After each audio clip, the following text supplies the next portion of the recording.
Hello all and welcome to Horologique. A couple of months back I reviewed the Seiko 5 GMT. I checked the positives, the negatives, and in the end I found that the negatives outweighed the positives, even though the watch was very beautiful and had a lot for itself. And that sparkled a lot of controversy in the comment section and a lot of questioning, prompting me to give alternatives to the watch. And the time has passed, and of course, as the NH34 movement has seen its way to other watch companies, we now have a lot more choice, many of which are embarking this new NH34 movement. So today I'm going to be talking about 5 watches that are true alternatives to the Seiko 5 GMT. For the most part, come cheaper than that watch and have better specs. But before all, don't forget to subscribe to the channel, to like the video, to comment, and to do all that nice stuff that the algorithm loves. And also don't forget that there's going to be links whenever available for the watches below, so don't forget to go ahead and check those if you're interested. Without further ado, let's check the watches right away. First of all, let's go to the basis of our comparison, the Seiko 5 GMT. So I did say in the review, if you haven't seen that, go ahead and check it, but I did say that it was a watch that had a lot of positives as well. It is a very beautiful watch. It is a watch, of course, that heralds the way with that very nice NH34 movement. It heralds the way to the advent of the affordable GMT watch. We are seeing watches below the $500 mark, even below the $400 mark, GMT watches, automatic GMT watches, which was unheard of before. And this is all thanks to this watch, so we owe it to this watch, actually to this movement. The watch itself takes the aesthetic cues from the Seiko SKX, but it does make it a bit dressy. The songbird style is really beautifully made. The hardlex bezel insert is truly something to behold. A very interesting watch. I'm gonna be leaving links below.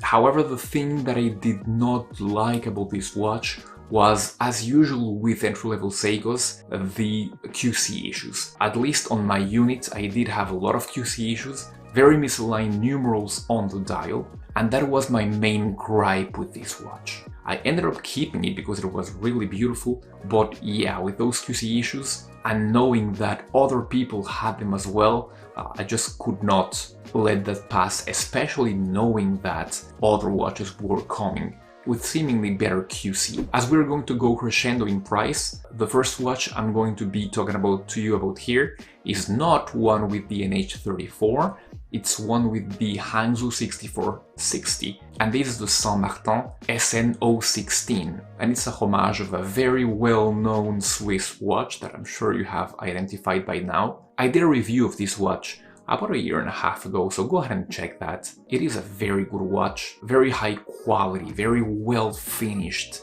as Saint Martins usually are. What it does better than the Seiko NH35?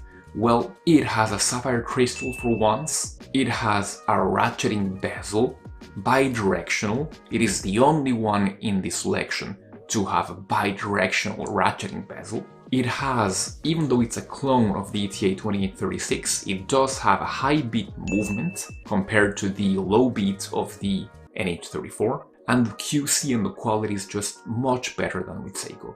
What does it do worse? Well, it's a homage that might not suit you, and at $374, it's also not an inexpensive watch for what some people might be expecting to pay for an AliExpress watch. In any case, you can find links to this watch in the description below, as well as to some other GMT watches from Saint Martin housing this movement. As we go up in price, we're going to be talking about the first watch with the NH34, and this is the Vesuviate Volare GMT, coming at $395 and giving you a lot for that money. Let me talk to you first about dimensions. You've got a diameter of 42 millimeters, you've got a height of around 14 as well, so a pretty chunky watch. You've got a no stainless steel construction with a hardening coating, which is very nice for this price point.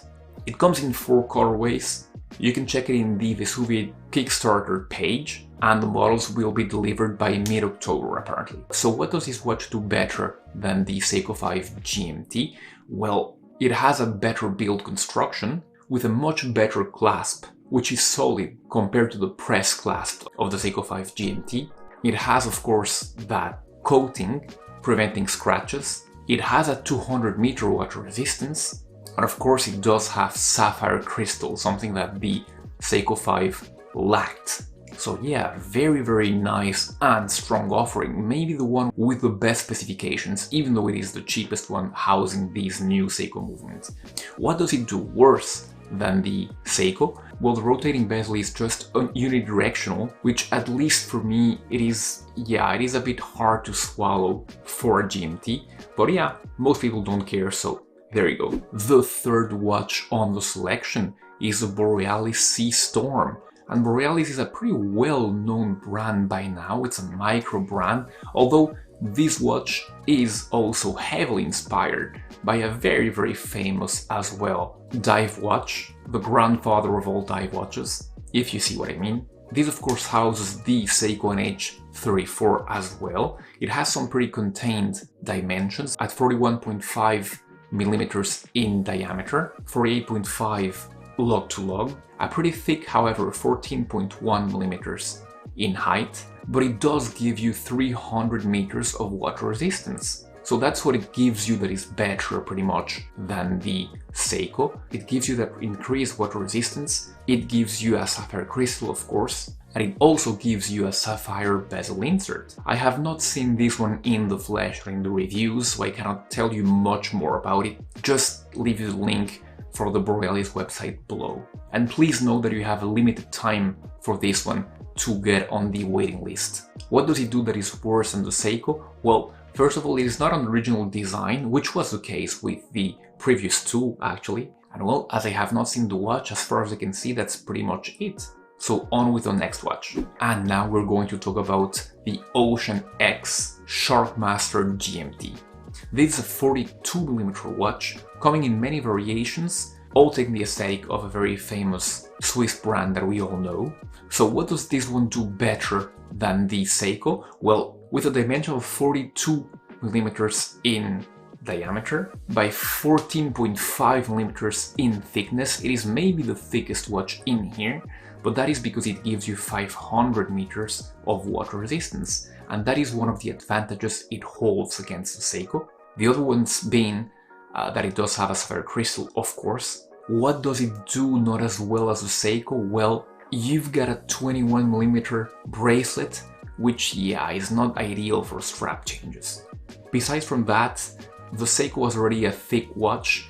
If you add even half a millimeter, it may make it a bit bulky. But anyway, it is there and is one of the only watches in here that is already ready to order. And the last of the watches that I'm going to be talking about here with the NH34 movement is the Venezianico Nereide GMT. I already talked about this watch previously on this channel. It was the first watch to be made with the NH34 movement. The advantages here is that you've got a 39mm in diameter, so it is the smallest one in the selection, and that it will be one of the first ones to be delivered. And the last watch that I wanted to talk to you about, or actually the last movement, let's say, is the Nautic Ski GMT, and it's because it houses the Miyota 9075 movement. Just as a bull of a Wilton GMT actually, it does come at right under 1,000 euros, and for a true GMT, this is also revolutionary. Usually, true GMT movements, if you don't know what a true GMT is, a GMT watch where you can independently set the hour hand instead of setting the GMT hand, which is what the Seiko 5 does, and that is seen as the holy grail actually of GMT movements for some reason. But yeah, I just wanted to talk to you about those two watches especially the Nautic Ski, because I believe that it is French first of all, and that I believe that it's nicer looking than the Bulova. Well, yeah, just wanted to let you know about that. Maybe I'll get a chance to get my hands on that watch one day to present it to you on the channel. And that's been it, guys. Don't forget to comment, to subscribe to the channel if you have not done so already. You will find here other videos on other GMT watches that I have made. Why not check those in the meantime? And I will be seeing you right away or very soon. Goodbye.